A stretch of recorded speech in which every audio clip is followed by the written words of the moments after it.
All right, y'all. So I got these beaver hides right here. They're both here. Um, I decided I'm gonna go ahead and put them in the pickle. I'm not gonna let them salt for 24 hours because there are a couple of spots that are a little questionable for me, uh, as far as them being too hard. All right, and I don't really want them to harden up. Like this right here is a pretty tough spot. Um, but the salt has gotten onto them. There's salt in the pickle, so that's gonna help too. I just don't want to salt them and then have to rehydrate them for a day. Normally, if you got a green hide, like a fresh hide, and you flesh it out, you salt it for 24 hours, and it doesn't get hard enough to have to put in the rehydrator. But these would, if I let them sit for 24 hours, just based on what I'm seeing right here, right now. And sometimes you just gotta play this stuff by ear. It has got salt on it. It has been able to get into it, so that's good. Fortunately for me, these hides were already flesh when I bought them from this individual. So, we're not fleshing this hide. So, that's kind of cool. So, less work.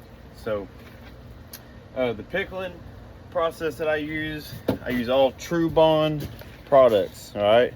And this here is a no harm pickling acid, okay? Has all the ingredients right here on the front. I'm talking step by step. And if you can order the kit from True Bond. I mean, it'll have everything that you need to tan a hide in it, and all of them have very thorough directions on them. So True Bond's real cool about that. And all these products work great. With this right here, I have a 30-gallon pickle. I have other hides in this pickle, and I have multiple pickle baths out here right now. But I've chosen this one. We're gonna put these beaver hides in this existing pickle that's already in here. But how to make a pickle, if you're using True Bond, you'll need an ounce of acid per gallon of water.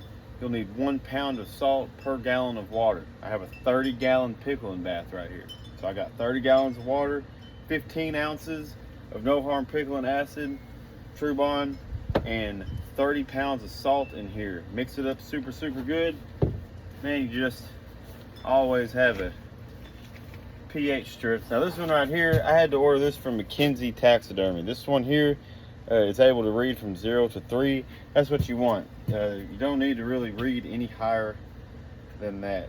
So I've got a cowhide in here right now, and the pH on this one looking like it's 1.5. Would you agree? 1.5-ish? Yeah? Alright, good. So you want your acid from 1 to 2. I don't like my acid being at 2. I want 1 or 1.5. Because it only spends a certain amount of time in here. I want it to break it down as much as possible. And the whole point of the pickling bath is to break down everything in this skin that isn't the structure of the skin. So if there's sweat glands, if there's blood vessels, maybe some blood still left in there, any type of tissue that's not the skeletal structure of the skin fibers themselves, we want to break that down. And the salt is going to cure it, but salt also it also draws out things. All right, have you ever maybe you had some catfish fillets, had a little yellow on them, and you put in some salt water overnight and it'll pull that yellow greasy crap out of them? Anything you've ever used salt for that type of reason, that's what this salt is also doing in this. All right, and the acid is breaking down the everything, like the skin structure in here, the fibers in the skin, they're the strongest thing in the skin. It'll take longer to break them down, but all the other stuff in here is weaker than them. So this acid is going to eat away at that.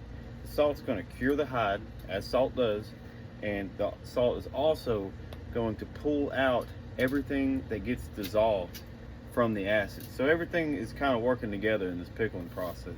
Overall, you're removing non-structured proteins, okay? from the acid. Salt's pulling the dissolved non-structured proteins out. And what does that do? It opens up stuff in the skin. It opens up the skeletal structure of the fibers, all right? And so why do we want to do that? We want to make room for the tannins that are in our tanning solution. If you're brain tanning, you want to make room for the emulsified fat that's within the brain, okay? I mean, this pickling process is to provide you an even tan and to remove the potential of hard spots, okay? Because overall, when we're done, we're going to be breaking the hide, and that's a hard job to do, okay? But if you do these little steps like this, it makes it a lot easier, okay? You get a better product. Now, these methods I'm doing right now are not traditional old school Indian or old school trapper methods. This is some new age stuff. I use chemicals. I have scales. I got ratios. Everything is premeditated to have like a really good result in the end.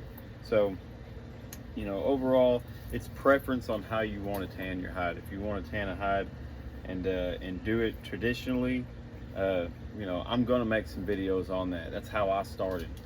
So, you know, I like to know where I came from and stick to my roots. You know, so we'll do some bark tanning videos. We'll make some bark tan fur and leather, and we'll make some brain tan. We'll tan stuff with egg yolks. All right, we're gonna do some cool stuff. But right now, this is how I'm doing this. So we're gonna take these dudes and we're gonna put them in there in the pickle, and we're gonna make sure they get submerged.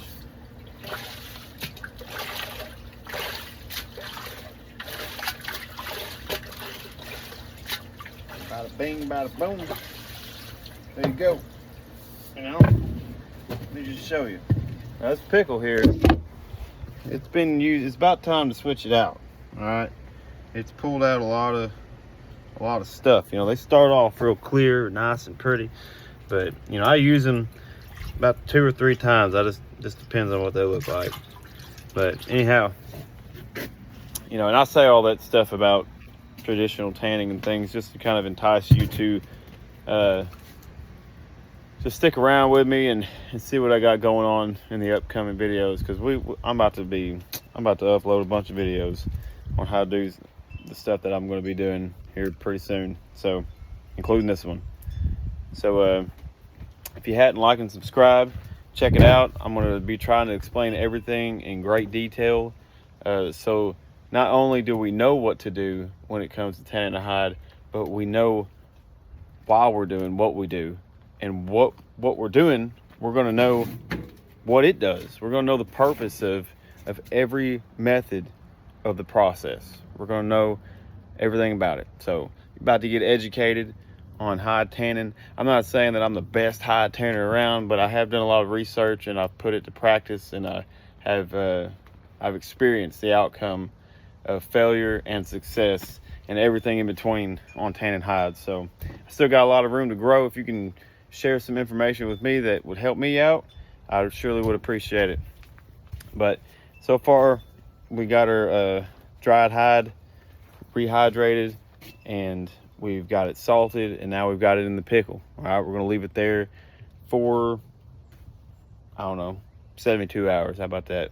That ought to be good. And we'll start it daily. So here in about 72 hours, I'll be back with you. And we'll go from there. Like and subscribe.